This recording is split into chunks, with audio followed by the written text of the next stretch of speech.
Affidavit पढ़ रही हैं, तो इसको देने के लिए क्या तुमने कोई दबाव बनाया था किसी के ऊपर?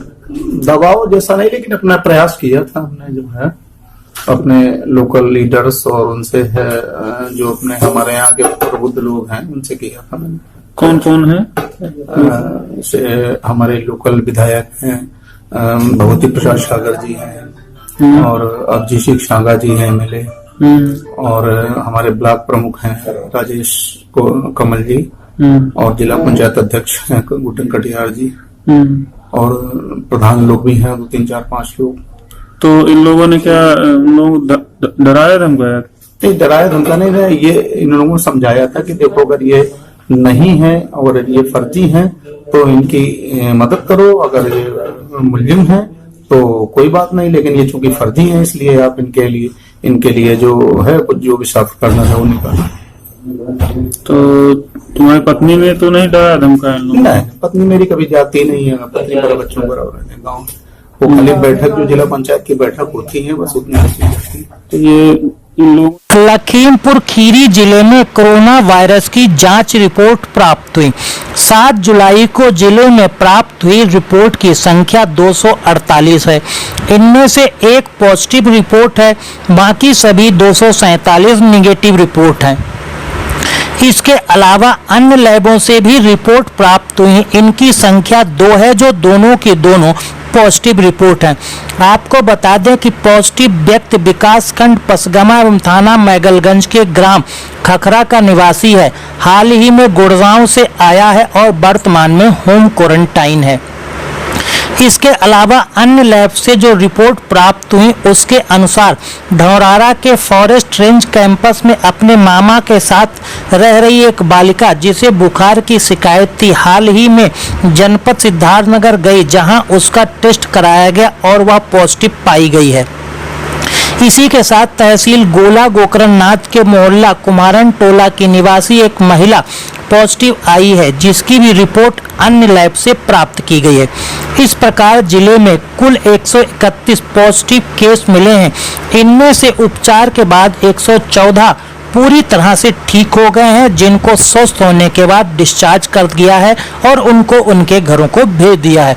इसके अलावा अगर नजर डाली जाए तो जिला लखीमपुर खीरी में वर्तमान में जनपद में कुल 17 एक्टिव पॉजिटिव केस हैं। इस लिहाज से लखीमपुर खीरी में कोरोना वायरस से काफी राहत मिलती नजर आ रही है।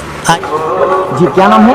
पूजा पूजा जी, आज आप दर्शन करके आ रहे हैं, दर्शन कैसा हुआ? दर्शन बाबा का बहुत अच्छा हुआ और सोशल डिस्टेंसिंग का सब पालन किया जा रहा है, सभी लोग पालन कर रहे हैं। वहाँ पर जवान लोग भी हैं, पुलिस लोग हैं, हमारे कर्मचारी लोग भी हैं, बोलते जा रहे हैं कि आप लोग सोशल डिस्टेंसिंग का पालन करिए, सैनिटाइजरिंग करिए और थर्मल स्क्रीनिंग से जांच करिए। बाबा का दर्शन भी चारों गेट से एक लोग को दूर से कराया जा रहा है। क्या बाबा से प्रार्थना की आपने? बाबा से यही प्रार्थना थी कि बाबा ये जो महामारी चल रही है उससे ही आप सबको बचाइए और मेरे परिवार को भी बचाइए, और पूरे भारत में ही सबको कर्मचारी लोग हैं और मेरे जवान लोग हैं, मेरे पुलिस ऑफिसर लोग हैं, वो लोग कितना सहयोग कर रहे हैं, सबका पालन कर रहे हैं और सबको पालन करा रहे हैं। अपने मुंह पे मास्क लगा कर रखिए और बाबा विश्वनाथ जी से यही क्या है, सबको स्वस्थ रखें और सब कोई स्वस्थ रहे। बस। आपका नाम ऊपर से जानना चाहूँगा। मैं deputy SP Arjun Singh, CO सुरक्षा वाराणसी। सर, आज मंदिर पर से सावन का पहला दिन है, जी सोमवार है जी। किस तरह की व्यवस्थाएं कर रखी है कोविड को लेकर? कोविड को लेकर के सभी आने वाले श्रद्धालुओं के लिए गोला बनाए गए हैं पूरे बैरिकेडिंग के अंदर। उन गोलों में खड़े होकर के अपने बारी का आने का इंतजार करेंगे। सैनिटाइजर की व्यवस्था जगह जगह की गई है, सब जगह जगह पोस्टर होल्डर लगाए गए हैं जिससे कि उनमें पूरे निर्देश लिखे हुए कि मास्क का प्रयोग करें। टेम्परेचर नापने के लिए थर्मल स्कैनिंग जगह जगह पर लगे हुए हैं, थर्मल स्कैनिंग होती है। सभी श्रद्धालुओं की जिनका टेम्परेचर अधिक होता है उनको रोक दिया जाता है, और जो मास्क धारण नहीं करते उनको मंदिर में जाने से रोक दिया जाता है। मास्क बिना लगाए कोई अंदर प्रवेश नहीं कर सकता है, और बिना सैनिटाइजर के कोई भी श्रद्धालु अंदर नहीं आते। सभी लाइनों पे आप देख रहे हो, जैसे यहाँ से लेकर चौक साइड में, इधर बदौलिया साइड में पूरी तरह आप गोला बने हुए हैं। उन गोलों में सभी श्रद्धालु खड़े रहते हैं और बारी बारी सभी को सुगम पूर्व दर्शन करा। किसी कोई श्रद्धालु किसी को दिक्कत न हो उसका पूरा ख्याल रखा जा रहा है। पर्याप्त पुलिस बल लगा हुआ है। रात से 12 बजे के बाद सारी ड्यूटी डिप्लॉय कर दी गई थी। सभी अपनी ड्यूटी को बखूबी अंजाम दे रहे हैं। और मंदिर में कितने लोगों को प्रवेश दिया जा रहा है, क्या दो सामान्य जन के लिए व्यवस्था की गई मंदिर में आने के लिए, एक VIP के लिए। तो लगभग 5 लोग हर लाइन से आते हैं, बारी बारी अपने दर्शन करके उनको निर्धारित रास्ते से उसी से वापस जाना पड़ता है।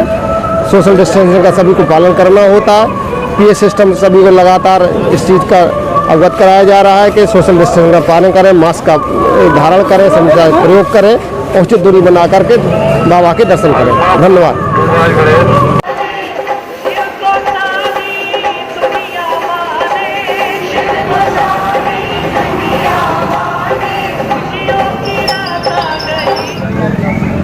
अरे धीरज भाई आपने कह दी कैसे?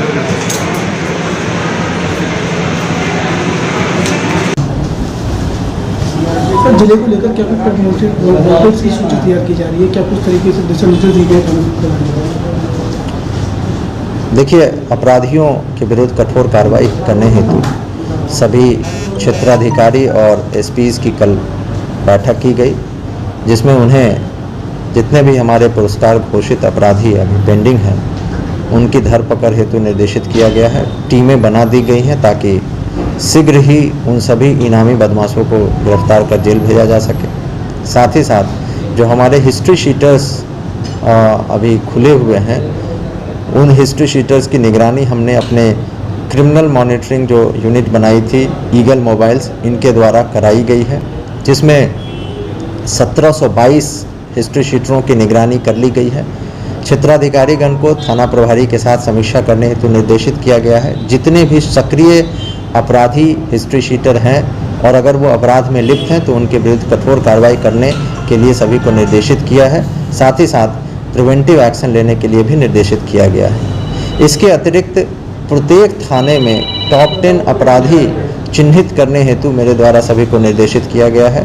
वो अपराधी जो जघन्य अपराधों में सम्मिलित रहे हैं, जिनका डर भय समाज में व्याप्त है, उन 10-10 अपराधियों को थानावार चिन्हित किया जा रहा है और वैसे ही सर्किलवार और एडिशनल SP के क्षेत्र में भी टॉप 10 अपराधी चिन्हित कर उनके विरुद्ध कठोर कार्रवाई की जाएगी। जिले स्तर पर भी हम लोगों ने 10 टॉप 10 जो जेल के बाहर हैं और टॉप 10 जो जेल के अंदर हैं, इनको चिन्हीकरण किया है। इनके विरुद्ध इनकी जो अर्जित संपत्ति है उसकी जब्तीकरण की कार्रवाई, इनके विरुद्ध जो है हिस्ट्री शीट गैंग रजिस्टर करने की कार्रवाई, और अगर इनके जितने भी सहयोगी संरक्षणकर्ता और इनके मददगार हैं उन सभी के विरुद्ध जो है आवश्यकता अनुसार कठोर कार्रवाई करने हेतु जो है अपने थाना प्रभारियों को और क्षेत्राधिकारियों को निर्देशित किया है।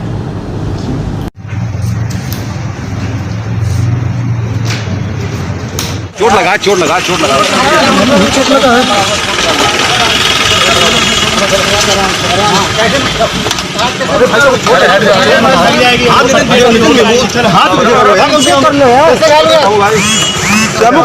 कहा तुम वो मुठभेड़ के समय थे उस समय जब रात में फायरिंग हो रही थी? तुम कहाँ पे? तुम कहाँ पर थे उस समय? चलो बैठो बैठो। घर में थे? हाँ, तुमको पुलिस ने वहाँ से पकड़ा है? और पीछे हटो पीछे हटो। थाने में थे? तुम उस दिन रात में थे कि नहीं थे? बताओ। बैठो छोटू बैठो। घर पे बैठो बैठो। घर पे कितने लोग थे? घर पर जब हमला हुआ था तब घर पे कितने लोग थे विकास के? चलो चालू करो। विकास के घर पे कितने लोग थे?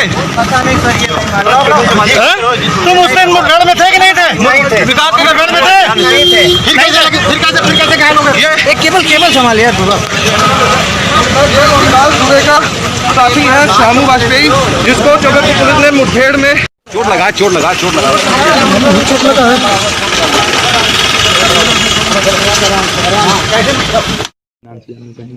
देखिए, आज हमारी टीम जो ये अभियान चल रहा है 3 दिनों से चल रहा है, जो जितने भी बड़े अपराधी हैं उनके लिए रात में भी दिन में भी बराबर चेकिंग की जा रही है।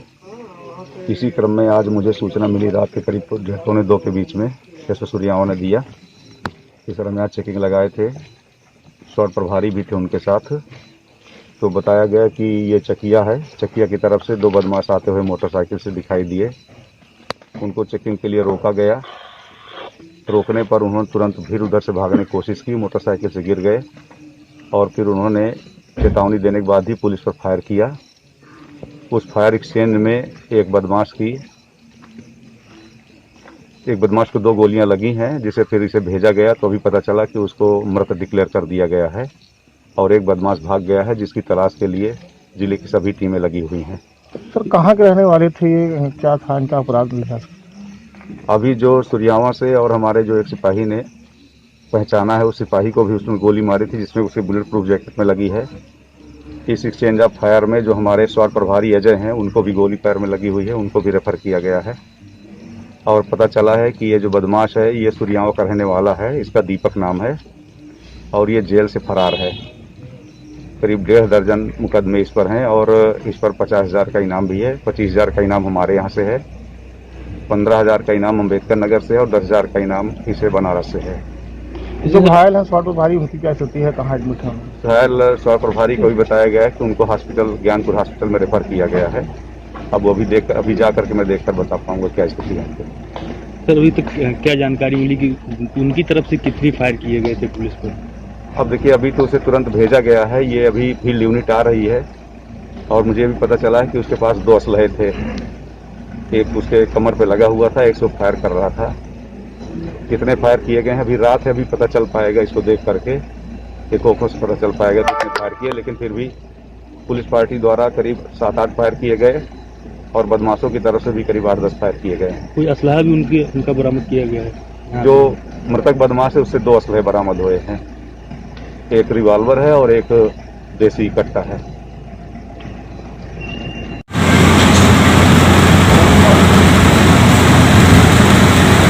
कानपुर के बिकरू कांड के आरोपी विकास दुबे से साठगांठ और उससे मिली भगत को लेकर आईजी मोहित अग्रवाल ने थाना प्रभारी चौबेपुर रहे विनय तिवारी और बीट दरोगा के शर्मा को निलंबित करते हुए गिरफ्तार कर लिया है।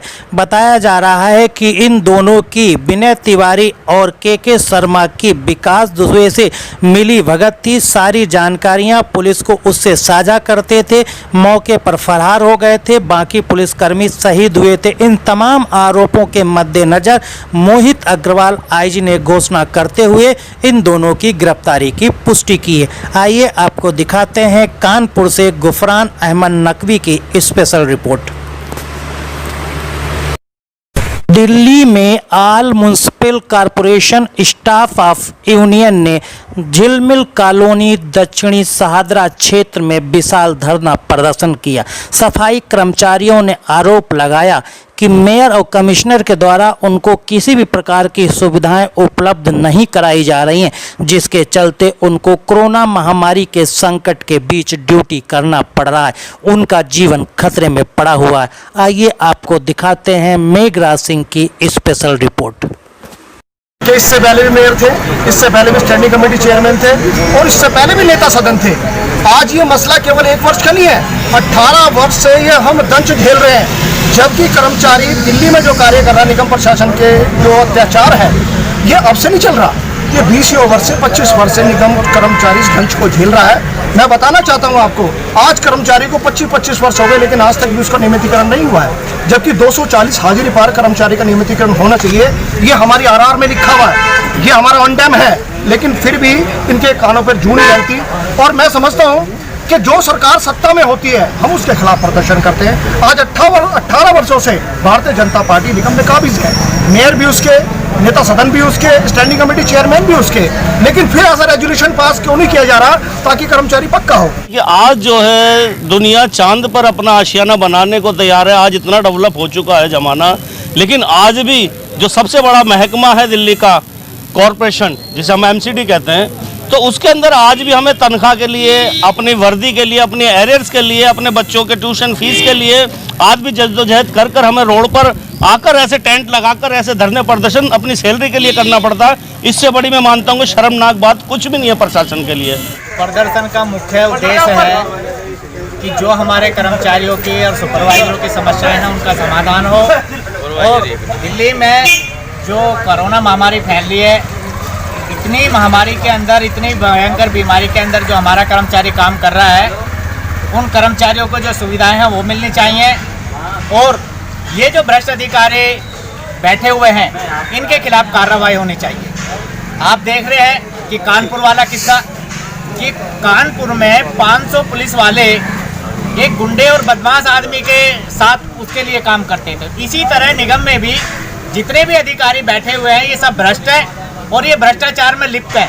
इनको कितनी शिकायतें दे लो, कर्मचारियों की मांगों के लिए अगर बात करते हैं तो हाँ जी करके टाल देते हैं, काम कुछ नहीं करते। अधिकारियों को सबसे ज़्यादा कोरोना फैल रहा, सारी बिल्डिंगें सील पड़ी हैं, सफाई कर्मचारी काम कर रहा, कोई मरता है, बीमार होता है, कोई सुविधा नहीं है। तो इन सारी चीज़ों को लेकर के हमारी जो यूनियन है, all municipal corporation staff union, all municipal corporation sanitation supervisor union, दोनों यूनियनें मिलकर के इन भ्रष्ट अधिकारियों के खिलाफ प्रदर्शन कर रहे हैं। और यदि कर्मचारियों की समस्याओं का फिर भी समाधान नहीं किया जाता तो हम आगे इसको, अभी तो हमारा ये सांस्कृतिक है, इसको आगे। पूर्वी दिल्ली के बेलकम थाना क्षेत्र की जनता कॉलोनी में अज्ञात बदमाशों ने रहमत की गोली मारकर हत्या कर दी। आपको बता दें, बदमाशों ने रहमत को गोली मारी। वहां मौजूद लोगों ने रहमत को अस्पताल में भर्ती कराया, जहां उसके उपचार के दौरान जनाब ऐसा है, रात को सही 1 बजे हमारे पास एक फ़ोन आया कि आपके भाई को किसी ने मर्डर कर दिया है। तो हम 2 बजे आ गए थाने के अंदर, तो पता चला कि 2-3 बदमाश आए थे और वो बैठे हुए थे कमरे में अपने, वहीं पर धुन गोलियाँ चला के वो भाग गए। ये इनमें इतनी ताकत थी कि उनके थोड़ी दूर तो भागे ये, लेकिन फिर गिर पड़े। अब क्या करते थे आपके भाई को, कितनी एज थी लगभग? वो कागज़ की कार्रवाई का काम करते थे, कागज़ वागज़ पर साइन कराना, ये कराना, कोई ऐसे काम था उनका कागज़ों का। तो अब क्या दुश्मना की थी ये तो हमें पता नहीं। किसने गोली मारी कुछ पता लगा? अब ये भी पता नहीं लग रहा किसने गोली मारी है। कहाँ पे मारी थी गोली, तो कौन सी जगह? वेलकम जनता कॉलोनी। अच्छा, कितनी एज होगी लगभग उनकी? उनकी उम्र थी 55-56। तो बच्चे क्या करते हैं, उनको कुछ पता है? 2 लड़के हैं, कोई लड़का नहीं है उनके। 2 लड़के? हाँ, दोनों लड़के शादीशुदा हैं। तो इसमें पुलिस वालों का क्या कहना है, कितनी गोली लगी थी, कुछ पता लग पाया आपको? 2 गोलियाँ बता रहे हैं। तो कहाँ लगी गोलियाँ? कहाँ जॉब करते थे? ये घर पे काम करते थे। उत्तर पूर्वी दिल्ली के नंद नगरी इलाके के डिस्ट्रिक्ट पार्क में माली के तौर पर नौकरी करने वाले राम सिंह का शव उसी पार्क में बने कमरे से लटकता हुआ मिला। उनके परिजनों का आरोप है कि राम सिंह फांसी लगाकर आत्महत्या नहीं कर सकता है। इसको लेकर उनके कई तरह के सवाल हैं। आइए आपको दिखाते हैं नंद नगरी इलाके से मेघराज सिंह की रिपोर्ट, जिसमें परिजनों के कई आरोप भी आपको सुनाएंगे। हाँ, सवेरे ड्यूटी पे आए थे 6 बजे। मेरा देवता छोड़ कर गया 6 मोटरसाइकिल पे और 4 खंबे पे छोड़ कर गया डिस्ट्रिक्ट पार्क के। और वो डिस्ट्रिक्ट पार्क में गए थे और उसके बाद कह लगे फ़ोन करके, मेरा लड़का गया वहाँ घर पे, वो कह लगा कि मामा मैं घर आ चुका हूँ। और आ चुका मेरा, वो कह लगा भाई कि मेरा खाना लेकर आ जाइए 9 बजे। बस इतनी बात हुई थी। खूब अच्छी तरह गए, राजी खुशी गए। आपको कैसे पता लगा इसके बारे में? इसका मेरा लड़का दोनों खाने देने को आए थे, वहाँ पे कह लगे कि एक पीली शर्ट का आदमी और उंगली कट रही है, वो फांसी लगा हुआ खड़ा है मुझे में ऑफिस में। मेरे लड़का झांक के देखने लगे तो एक घस खा के गिर गया मेरा देह। लड़का कह लगा कि ये तो मेरा मामा है। लड़के ने घर फ़ोन करा, हम फ़ोन पे आए गाड़ी लेके। हमने देखा था फांसी लटके हुए खड़े थे। आपको क्या लगती है ये मर्डर है? मर्डर है ये, अपने आप नहीं लगाई है, मेरे भैया को फांसी लगाई गई है। मेरे भैया का मर्डर करा हुआ है। फांसी होती तो पैर लटके हुए होते, जीभ निकली हुई होती, और वो आज ऐसे ही खड़े हैं बस, जैसा किसी ने फांसी लगा कर लटका दी। हापुड़ जिले के बाबूगढ़ नगर पंचायत दफ्तर का औचक निरीक्षण नगर पंचायत अध्यक्ष जगवीर सिंह ने किया। वहां पर कई तरह की लापरवाहियों का खुलासा किया। जगवीर सिंह अध्यक्ष ने कहा कि कई तरह की लापरवाही आप खुद ही वीडियो के माध्यम से देख सकते हैं कि क्या किस प्रकार कैसे कर्मचारियों के द्वारा लापरवाही की जा रही। आइए आपको दिखाते हैं हापुड़ से अनिल कुमार की स्पेशल रिपोर्ट। मेन रोड वगैरह 2 महीने से लाइट नहीं है। यहाँ से लेके ना लिंकन फार्म हाउस तक उनके साथ बता रहा हूँ हाँ ये इधर वाला इधर वाली का राहुल इधर काफ़ी दिन से जैसे कोरोना चल रहा है तो मुझे काफ़ी शिकायत आ रही थी कि सैनिटाइजर नहीं हो रहा, सफाई नहीं हो रही है और हालत बहुत ख़राब है। कल हमारे यहाँ एक डेथ भी हुई है कोरोना से, उसे देख के मैं काफ़ी दुखी हुआ और मैंने आज जब ऑफिस में जाकर औचक निरीक्षण किया तो लियो और धनपाल का कर्मचारी है जिले के, उन दोनों ने मिलकर काफ़ी बदतमीजी की और ना ही निरीक्षण करने दिया और वहाँ काम करने वालों को इधर उधर कर दिया ताकि मैं किससे कोई पूछ ना पाऊँ, क्योंकि सैनिटाइज बिल्कुल नहीं हो रहा है। और मैंने मुझसे तो बदतमीजी की और जो मीडिया से बदतमीजी की उसके लिए मैं माफ़ी मांगता हूँ मीडिया कर्मियों से। ये बड़े खेद की बात है क्योंकि मीडिया कर्मी चौथा स्तंभ है इस देश का, तो उनके साथ उन्हें ऐसा नहीं करना चाहिए था, जो काफ़ी गलत है। तो चेयरमैन साहब जैसे बदतमीजी की है, क्या आगे क्या एक्शन लेना चाह रहे हैं? अब देखो मैं एडीएम साहब से मिलूँगा क्या होता है, क्योंकि मुझे तो ये कुछ समझ नहीं रहे। आज से मुझे लगा कि ये अपने आगे न डीएम को समझ रहे हैं, न एडीएम को, न प्रशासन किसी को कुछ नहीं समझ रहे हैं। ये समझ रहे हैं कि हमसे ऊपर कोई है ही नहीं। और जबकि एक मौत हुई है उसके बाद भी इनके कान पे जू नहीं चल रही है और ये लगता है कि अगर यही हाल है ना तो पूरी छावनी हमारी ध्वस्त हो जाएगी और कोरोना को हम रोक नहीं पाएंगे। क्या रवैया कैसा तानाशाही? इससे ज़्यादा तानाशाही तो कुछ हो ही नहीं सकती। आपने भी देखा और जो मेरे साथ हुआ ये तो आप देख रहे हैं कि जब मीडिया के साथ भी ऐसा हो सकता है तो इससे ज़्यादा तानाशाही और क्या हो सकती है।